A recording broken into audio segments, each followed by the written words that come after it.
Sua Bíblia, primeira epístola de Pedro, sendo o capítulo 5. Primeira epístola, segundo escreveu Pedro, capítulo 5. Leiamos a palavra do Senhor. Aos presbíteros que estão entre vós, admoesto eu, que sou também presbítero como eles, e testemunha das aflições de Cristo, e participante da glória que se há de revelar. Apacentai o rebanho de Deus que está entre vós, tendo cuidado dele, não por força, mas voluntariamente, nem por torpe ganância, mas de ânimo pronto, nem como tendo domínio sobre a herança de Deus, mas servindo de exemplo ao rebanho. E quando apareceu o sumo pastor, alcançareis a incorruptível coroa de glória. Semelhantemente, vós, jovens, sede sujeitos aos anciãos, e sede todos sujeitos uns aos outros, e revesti-vos de humildade, porque Deus resiste aos soberbos, mas dá graça aos humildes. Humilhai-vos, pois, debaixo da potente mão de Deus, para que, a seu tempo, vos exalte, lançando sobre ele toda a vossa ansiedade, porque ele tem cuidado de vós.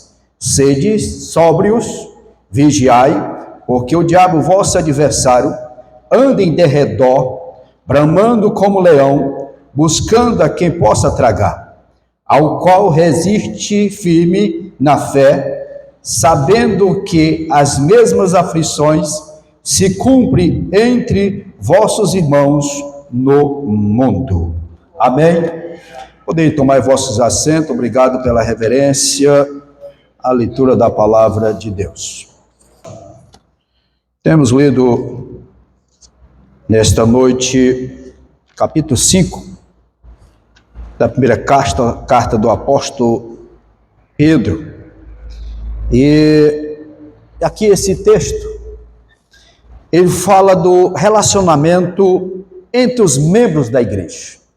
Observe que dias atrás, nós estudamos aqui sobre o relacionamento com as autoridades, com aqueles que prestam serviço, e nesta noite estaremos falando sobre o relacionamento entre os membros da igreja.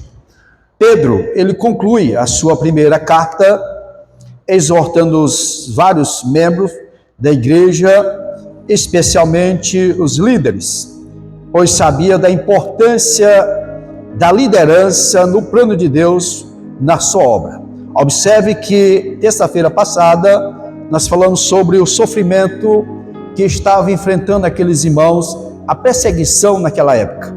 E ele instrui aqui os líderes para trazer uma palavra de ânimo para aqueles irmãos, diante de toda aquela perseguição, mas que confiasse no Senhor, permanecesse firme nos caminhos do Senhor. E aqui ele começa a exortação aos anciãos e aos presbíteros, ou bispo.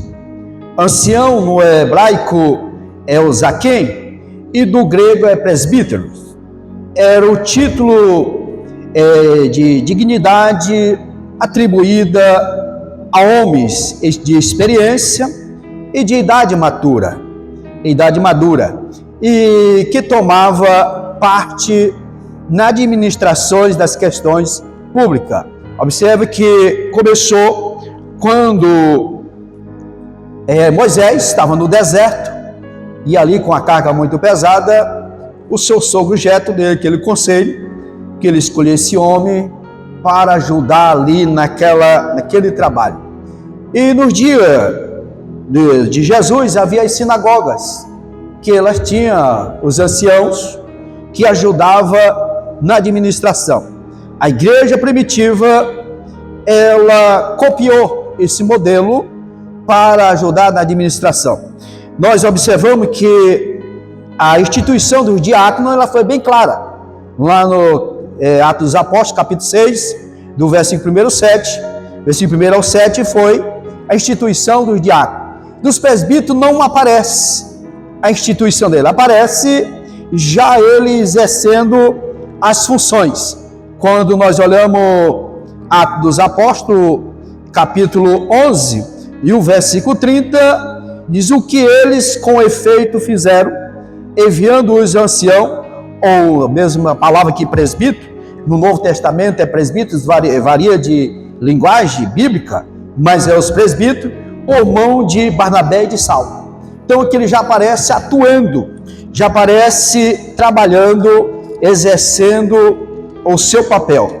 E Atos 14, 23, também aparece aqui, já havendo-lhe por comum consentimento, eleito ancião em cada igreja, orando com jejuns, e encomendaram ao Senhor em quem havia crido.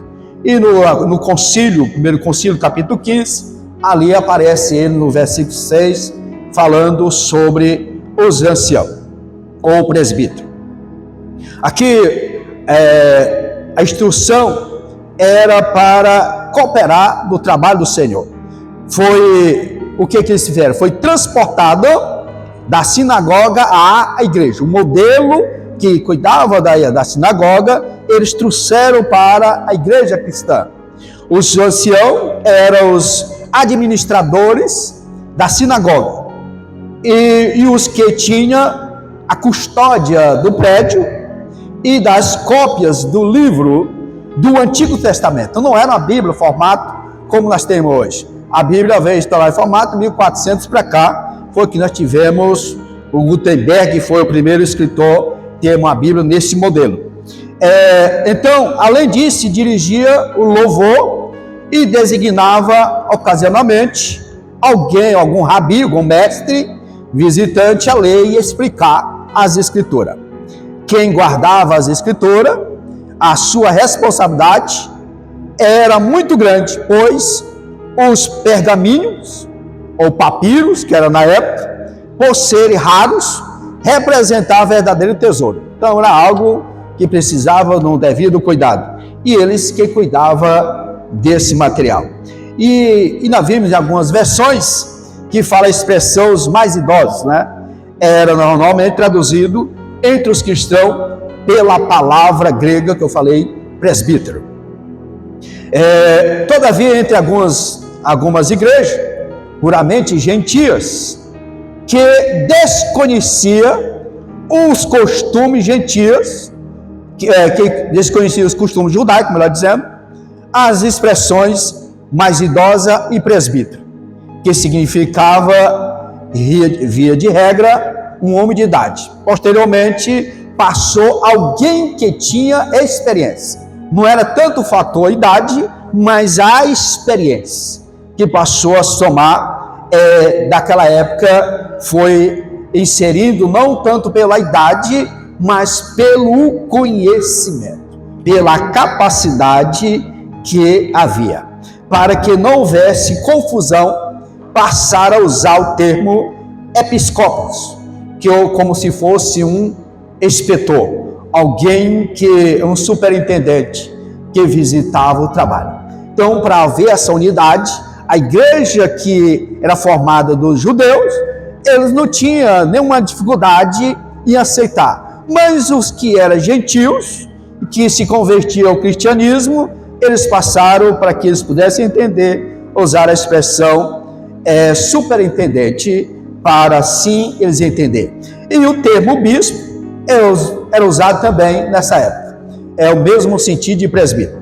Alguns que correspondia a pastor, exercia o mesmo trabalho, as mesmas funções. Pedro não se refere aqui ao mais idoso como se fora um papa. Não, porque o papa ele é pela idade. E aqui ele não é nesse sentido que Pedro fala. Ele não está dando ordens, mas exortando-os na condição de um companheiro ainda mais idoso. Da ordem não é a tônica do ministério de Pedro, e não deve ser. Trabalhando com companheirismo, a semelhança dos outros apóstolos. Pedro era uma testemunha da primeira mão de primeira mão da ressurreição de Cristo.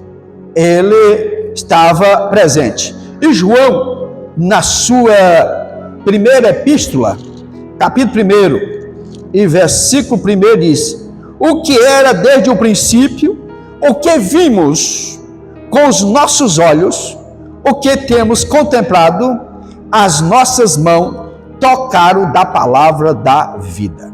Então, era testemunho viva do Senhor Jesus.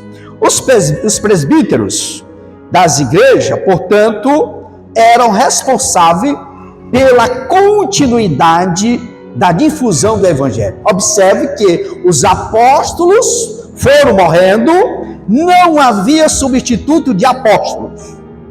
Não era surgir agora, morreu um apóstolo, nós vamos colocar. O único que foi substituído foi Judas, para compor o colégio apostólico. Mas daí para cá, não houve mais substituto de apóstolo. Apóstolo só durou até aqueles. Até ali, quando, no capítulo 1 de Atos Apóstolos, que escolheram Matias, foi sorteado somente para compor. Mas daí para cá não teve mais apóstolo que surgiu, como Paulo, outros, era como se fosse enviado. É como nós enviássemos hoje um missionário para o campo. Então aqui eram substituídos esses apóstolos agora pelos presbíteros. Os presbíteros tinham a responsabilidade da continuação, da divulgação, da pregação do evangelho, que refletia não apenas o que Cristo havia feito em sua primeira vinda, mas que ele ainda está por fazer na sua segunda vinda. Esta era a tônica da mensagem e da continuidade do colégio apostólico. Então o presbítero, como um pastor, e aqui Pedro, eles colocavam, o presbítero como eu, porque é o seguinte, todo apóstolo é presbítero, mas nem todo presbítero era apóstolo, né? Então ele, como apóstolo, ele era um presbítero, mas nem todo presbítero era apóstolo. E aqui ele diz, era responsável de pastorear o rebanho de Deus. Não era o rebanho seu, não era o rebanho nosso, do Senhor. Era algo que foi confiado para ele cuidar daquilo que não era dele. É por isso que é uma grande responsabilidade de cuidar da igreja do Senhor, porque ela não é nossa. Ela é do Senhor nosso Deus. Eu fico preocupado quando vejo alguém, a minha igreja, eu não tenho igreja, a igreja é do Senhor Jesus Cristo, bendito seja Deus. Tinha de fazer o trabalho de um bom subpastor, servindo ao rebanho que Deus lhe havia confiado, porque é o Senhor que confia, é Ele que nos confia. Pedro estava aqui lembrando do que Jesus havia lhe ensinado, e é bom nós aprendermos de Jesus. Se nós seguirmos os passos de Jesus, colocarmos em prática aquilo que ele nos ensinou. O que foi que Jesus ensinou para Pedro? Vamos lá para o Evangelho, segundo escreveu João, capítulo 21, e o versículo 15 e 16 diz assim: e disse-lhe Jesus, 21, 15, e depois de ter jantado, disse Jesus a Simão Pedro: Simão, filho de Jonas, amas-me mais do que a estes?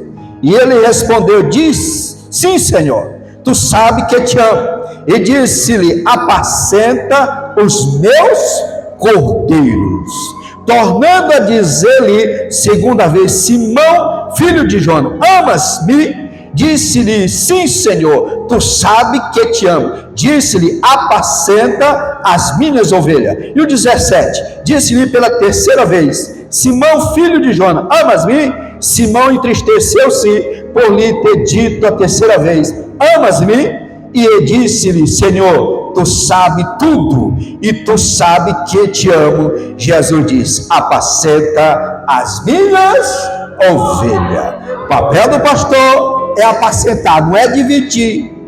não é faccionar a igreja dele, é juntar, é cuidar, é alimentar o rebanho que o Senhor, ele nos confiou. E Pedro diz: alimenta-as. É o necessário alimentar as ovelhas do Senhor. Alimenta os meus cordeiros, não por compulsão, mas com boa vontade. Servir de boa vontade. Naquele tempo, não era alguém que disse: olha, eu só sou presbítero porque o pastor me chamou. Não, amado. É alguém que está com disposição, querendo fazer a obra do Senhor Jesus. Diz que por boa vontade, não por sórdida ganância. E não é profissão, é ofício. Pastorear não é profissão, é ofício. E é o Senhor que nos concede. Porque a ganância, a pessoa vê a igreja como uma fonte de renda, só vê dinheiro. E uma coisa muito difícil eu falar aqui nesse púlpito é sobre dinheiro. Eu falo sobre fidelidade. Porque fidelidade é uma coisa: aquilo que você precisa, ser fiel ao Senhor naquilo que Deus tem lhe confiado. Mas eu não sou que está falando de dinheiro. A preocupação é cuidar do rebanho do Senhor, porque eu tenho que prestar conta dele. Porque ele pode voltar hoje. O Senhor pode voltar hoje. E eu tenho que prestar conta do rebanho. E eu não posso ser um omisso, deixar de ministrar a palavra do Senhor para alimentar a igreja dele. Aleluia. Então a responsabilidade é essa. E o Salmo 23 é a própria imagem de Jesus como bom pastor. Ele sim é o bom pastor da igreja. O ensinamento de Pedro é semelhante ao de Jesus, que, ao perceber que seu discípulo começava a demonstrar ciúmes sobre quem deveria sentar-se à sua direita, à sua esquerda no reino de Deus. Observe que a mãe de Tiago e de João, ela teve essa preocupação e queria. Tem gente que até condena essa mulher, porque ela fez esse pedido ao Senhor Jesus. Está aqui em Mateus capítulo 20, versículo 23 ao 28, fala sobre essa situação. Se você ler o início, vai ver ela falando a partir do versículo 20, a esposa, a mãe dos filhos de Zebedeu, aqui a mulher anônima, ela faz um pedido ao Senhor Jesus, no versículo 21, Jesus procura o que ela quer, e ela vai e faz esse pedido inusitado para os seus dois filhos, que no reino do Senhor, um sentar-se à direita e o outro à esquerda do Senhor. Aí Jesus responde aqui, no versículo 23, diz assim: e disse-lhe ele: na verdade bebereis meu cálice, mas assentar-se à minha direita ou à minha esquerda não pertence dá-lo, mas é para aquele para quem meu Pai o tem preparado. E quando os 10 ouviram isso, indignaram-se com os dois irmãos. Então Jesus, chamando-os para junto, disse: bem sabeis que pelos príncipes dos gentios são estes dominados, e que os grandes exercem autoridade sobre eles. Não será assim entre vós, mas todo aquele que quiser entre vós fazer-se grande, que seja o vosso serviçal. Quer ser grande, torne-se serviçal. E qualquer que entre vós quiser ser primeiro, que seja o vosso servo. Bem como o Filho do Homem não veio para ser servido, mas para servir e para dar sua vida em resgate de muito. Aqui nós observamos que a temática de Pedro era essa, que ele havia aprendido do Senhor Jesus. O exemplo de Cristo é a chave para o preenchimento de todos esses requisitos.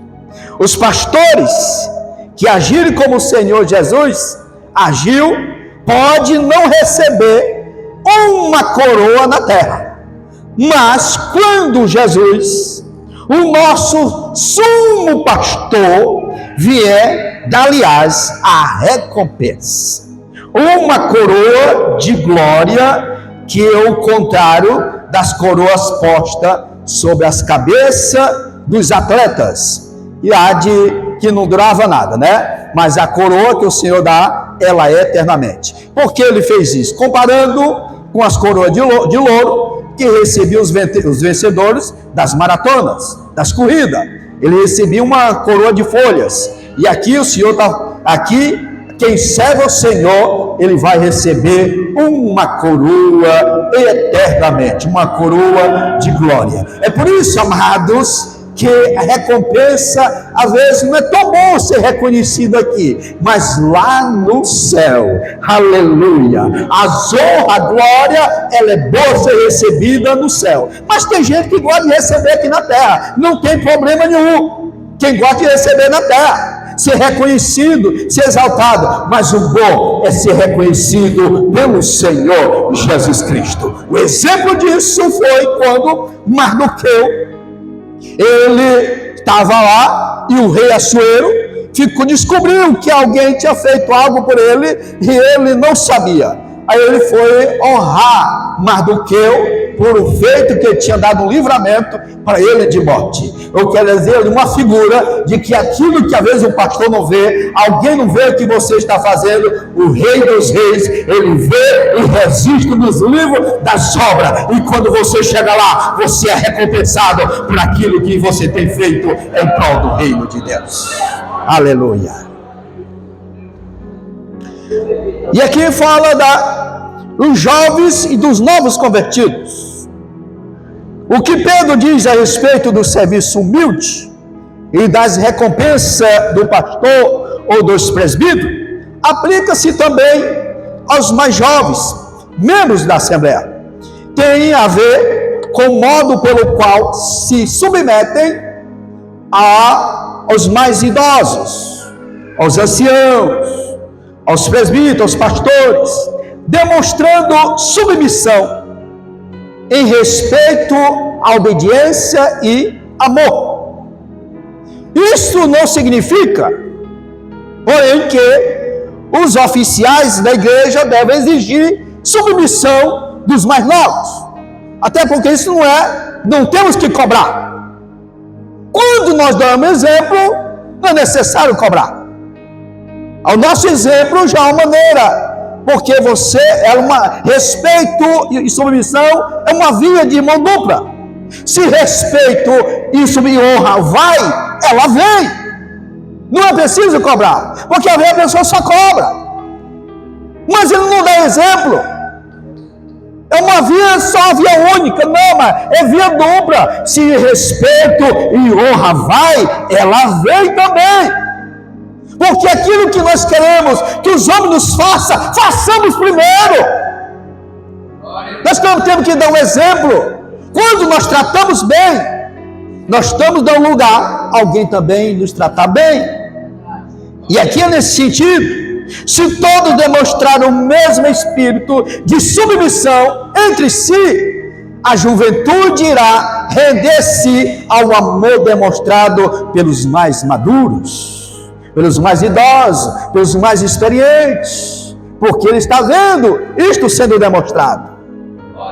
Aqui, tanto os mais velhos como os jovens, todos devem vestir-se de humildade. A humildade é essencial para nós. Vestir-se de humildade. A ordem aqui é bem clara. No trato de uns com os outros, cingindo-vos todos de humildade. E a palavra que cingir-se de humildade significa cingir-se com uma toalha. Observe que Jesus, ele pegou uma toalha e cingiu-se. E aqui o sentido é o que está lá em João 13:4, como Jesus o fez para lavar os pés dos discípulos. E se aperta bem e não deixe cair. Aqui nesse ato, Jesus não pretendia deixar-nos uma cerimônia. Ali não era cerimônia, Jesus estava deixando uma doutrina, não. O que Jesus estava ensinando? Jesus está ensinando aqui, dando exemplo de servir, dando exemplo de honra, dando exemplo de cuidado, daquele que presta um serviço para o Senhor. E nós precisamos nos cingir de humildade para nós servirmos uns aos outros. Aleluia! Cingir uns aos outros, porque no reino de Deus não tem grande, amados. Na terra aqui pode, a Deus confia um mais do que outro, mas diante do Senhor nós somos todos servos um dos outros para cuidar da igreja dele. Eu falei dias atrás que não tem espaço hoje para pastor mandão. Não, amados, nós temos que dar um exemplo como servo do Senhor, de servir a igreja como um todo. A igreja toda é do Senhor Jesus Cristo. Aleluia! Terceiro, exortações à congregação. Por que devemos cingir-nos de contínua e firme humildade? Porque Deus resiste aos soberbos. Vamos lá para Provérbios 3, Provérbio 3 e 34. Diz: certamente ele escarnecerá dos escarnecedores, mas dá graça aos mansos. Versículo Provérbio 16 e 5. Provérbios 16 e 5. Abominação é para o Senhor todo altivo de coração, ainda que ele junte mão a mão, não ficará impune. Então é a razão porque nós precisamos nos revestir de humildade. Apenas humilde receberá a sua graça. Temos de ser cuidadosos. Vamos voltar na leitura que nós fizemos aqui, de 1 Pedro, capítulo 5, o versículo 6. Humilhai-vos, pois debaixo da potente mão de Deus, para que o seu tempo ele vos exalte. Quem nos exalta é o Senhor. É Ele que exalta, não é nós mesmos. Se nós, pois, humilharmos sob a poderosa mão de Deus, isto ainda quer dizer aceitar nossas humilhações, sem lutar ou resistir o que quer que o Senhor utilize para nos humilhar. Ah, Senhor, me humilhou demais. Não, Senhor, o Senhor pegou pesado comigo. Não, mas a forma que Ele vai trabalhar com cada um de nós, é Ele que sabe. Não é eu dizer o jeito que o Senhor vai trabalhar na minha vida. É Ele. E é Ele, e nós não temos que questionar. É o Senhor. Ou nós nos humilhamos debaixo da potente mão dele, ou vão querer nos exaltar. E não vai adiantar nada. É melhor nos humilharmos diante dele. Não devemos, porém, ver a poderosa mão de Deus como sinal de julgamento. Mas quando vê a mão, Deus está me julgando. Deus está pesando a mão sobre mim. Eu falei aqui terça-feira passada, que Ele não dá a carga que nós não podemos suportar. Ele dá dentro do nosso limite. Na Bíblia, Ele refere-se geralmente ao dar, proteger e abrigar. Quando nós olhamos lá para Deuteronômio, capítulo 3 de Deuteronômio, capítulo 3, e o versículo 30, capítulo 3 de Deuteronômio, eu falei aqui 3 e 24. 3 e 24.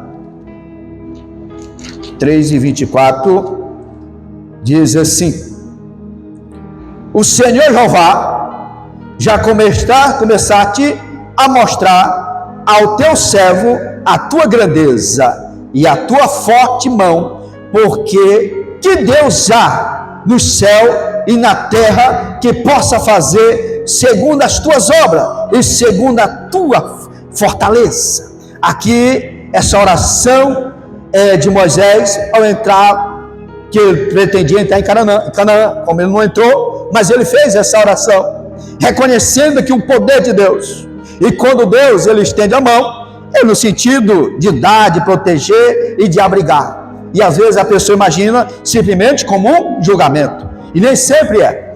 Este é o significado usado aqui. O propósito divino, ao submeter-nos ao processo da humilhação, é afastar-nos do orgulho que fatalmente nos impediria de participar da sua glória a ser revelada em Cristo. A razão é essa: se caminharmos em humildade, seremos exaltados por Ele quando da revelação do seu Filho, ou seja, da sua vinda, porque Ele já foi revelado quando Ele veio essa baixa terra. Paulo fala sobre isso, mas a esperança é a vinda dEle. Seremos exaltados por Ele. No processo de humildade, temos de aprender a nos desvencilhar de quê? De todos os cuidados, as ansiedades, as preocupações, pois Ele tem cuidado de nós. Nós precisamos confiar no Senhor. O orgulho, ele exalta o ego, e o ego depende do orgulho, não se completa. Mas a humildade reconhece nossa dependência de Deus.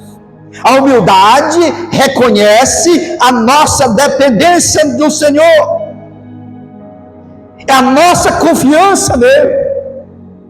Como disse o rei Davi, Salmo 55, 22, ele diz: confia teus cuidados ao Senhor e Ele te sustentará, jamais permitirá que o justo seja abalado. Aqui a confiança do salmista no Senhor, o Deus que provê ao alimento aos pássaros e beleza aos lírios do campo, cuidará dos seus filhos. Quando em humildade procurarmos primeiro o reino de Deus e a sua justiça acima do nosso ego. Quando nós colocamos, por que o reino de Deus? Ele sempre primazia na minha vida, porque às vezes a pessoa tem um entendimento errado do reino de Deus.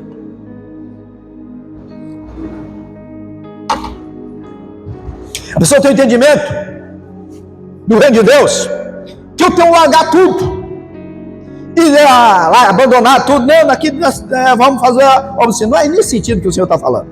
Ele está falando que dentro do meu coração a primazia é o reino de Deus. As outras coisas, elas são seculares, são secundárias. Primeiro o reino de Deus, as outras coisas são secundárias. Agora, o problema é que há a inversão de valores. As pessoas colocam as que era para ser secundária como primária. O reino de Deus fica em segundo lugar. Se der certo, eu faço isso. Se der certo, eu faço aquilo. Se der certo, não, mas quando o reino de Deus é primazia no meu coração, as outras coisas, ela não tomam lugar, o que é de Deus.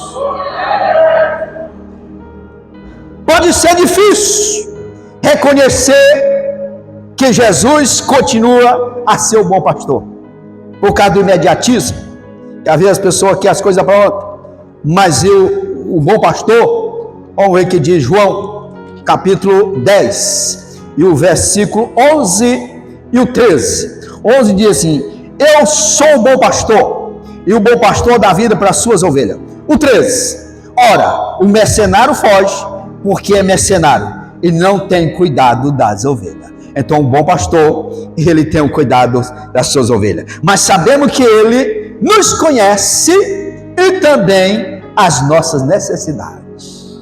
Ele conhece, amado. Ele sabe da luta que nós enfrentamos, daquilo que nós estamos precisando dele, ele conhece. Ele sabe das nossas necessidades.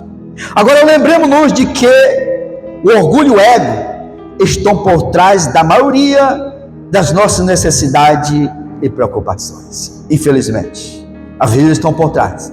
Mas quando nós colocamos inteiramente na dependência do Senhor, confiamos nele, ele sabe e ele cuida das nossas necessidades. E para nós concluir, resistindo ao diabo, evitemos o orgulho e alegremos-nos em nosso sofrimento, porque o inimigo, o caluniador e o falso acusador é o nosso adversário número 1. Pedro, melhor dizendo, até então ele falando toda a situação, só cita o nome do inimigo uma vez. Eu fico preocupado com esses pregadores que citam mais o nome do diabo do que de Jesus. Que o diabo fez isso, que o diabo fez aquilo, que Satanás vai fazer aquilo. Que é isso, amado? Pregue Jesus. Fala o que Jesus faz, que ele é poderoso. E aqui Pedro fala só a única vez. Pedro fala a única vez no nome dele. Que ele é acusador, adversário número 1. Olha o que diz essa nova tradução linguagem de hoje. Estejas alertas e fique vigiando, porque o inimigo de vocês, o diabo, anda aí como um leão que ruge, procurando alguém para devorar. Bem clara essa linguagem. Ele está buscando afastar-nos da fé, levando-nos a separar-nos do rebanho, para que possa nos tragar. Mantenhamos, pois, sóbrios e vigilantes. O que ele faz? Quando a pessoa, ele rouba a fé, que a fé diminui, a pessoa vai recuando, vai se isolando. Você já viu como aqueles predadores lá do deserto, ele não ataca quando o rebanho está todo junto. Não. Quando ele vê um separado do rebanho, quando ele vê um distanciado, é que ele ataca. O inimigo da mesma maneira, mas ele quer ver você afastado da casa do Senhor, viver isolado para querer tragar. Mas seja vigilante, esteja firme no Senhor, que ele pode até rugir, mas o leão da tribo de Judá, ele nos dá o livramento. Bendito seja Deus. Versículo 9. Permanecemos firmes na fé. Os fiéis, eles não podem ferir. Pode até procurar, mas não vai conseguir. Vamos aqui para a primeira epístola de João, capítulo 5, e o versículo 18. Sabemos que todo aquele que é nascido de Deus não vive pecando. Mas o que de Deus é gerado conserva-se a si mesmo, e o maligno não lhe toca. Aleluia, glória a Deus. Aqui, o que Pedro estava dizendo aqui, nesse versículo, o verdadeiro cristão e a ausência do pecado voluntário. Não é o pecado involuntário, que aquela pessoa, oh meu Deus, errei, ali o voluntário, aquele que a pessoa está sabendo que está errado, que está fazendo errado, é como mesmo com o pecado premeditado. E aqui, esse aqui, ele está falando daquele que a pessoa, que ele faz algo, oh meu Deus, errei, imediatamente ele se rende aos pés do Senhor. E aquele que vai premeditado, ele também tem que se render, porque senão ele perde a salvação. Aquele que não vive pecando, aquele que não procura vigiar, o Senhor não deixa que toque nele. É por isso que ele está ao derredor, porque ao redor está o anjo do Senhor acampado daqueles que temem ao Senhor. Aleluia. O Deus de toda graça está conosco. Sua graça em todas as formas e dons. Vamos ver o que diz aqui 1 Pedro 4:10. 1 Pedro 4:10 diz: a cada um administre aos outros o dom como recebeu, como os dons com bons dispenseiros da multiforme graça de Deus. Aqui cada um administra aquilo que Deus confiou para o bom andamento da obra do Senhor. É suficiente para toda a batalha. Se o seu propósito não é a derrota, mas uma glória eterna, a glória de Cristo, da qual vamos compartilhar, não temos de nos gloriar a nós mesmos. Tudo o que temos a fazer é seguir a Jesus com fé. Quando nós seguimos Ele com fé, pode ter certeza que nós alcançamos a vitória. Deus cuidará que sejamos plenamente glorificados. Seu amor é a nossa garantia. Nada em todo o universo pode separar-nos do amor de Deus que nos pertence em Cristo Jesus. Depois você pode ler Romanos capítulo 8, versículo 30 ao 39. Se Deus permite que o inimigo nos ataque, é para que sejamos ensinados a conquistar vitórias. Deus às vezes permite. Se sofremos, é para que, através do sofrimento, alcançamos a perfeição. Isso não quer dizer que todo sofrimento traz perfeição, mas é o trabalhar de Deus. Eu falei isso aqui terça-feira passada. Alguém está sofrendo, não, é porque toda vez é pecado. Nem toda vez é. Tem consequência que é nós que causamos, mas tem coisa que Deus permite para trabalhar nas nossas vidas. Ele quer aperfeiçoar-nos e preparar-nos, não meramente como indivíduo, mas como membro do corpo de Cristo. Estejamos certos, pois, de que Ele pertence ao domínio pelos séculos dos séculos. Tudo está sob o domínio do Senhor. Não haverá fim para a glória, o que Ele nos chamou. A tudo isto, a Bíblia acrescenta ressoante um amém. Aleluia, um amém. Aquilo como se estivesse fechando tudo aquilo que Pedro ele havia ensinado no capítulo 5. Aí quando chega no versículo 11, 12, 13, 14, ele faz aqui algumas considerações.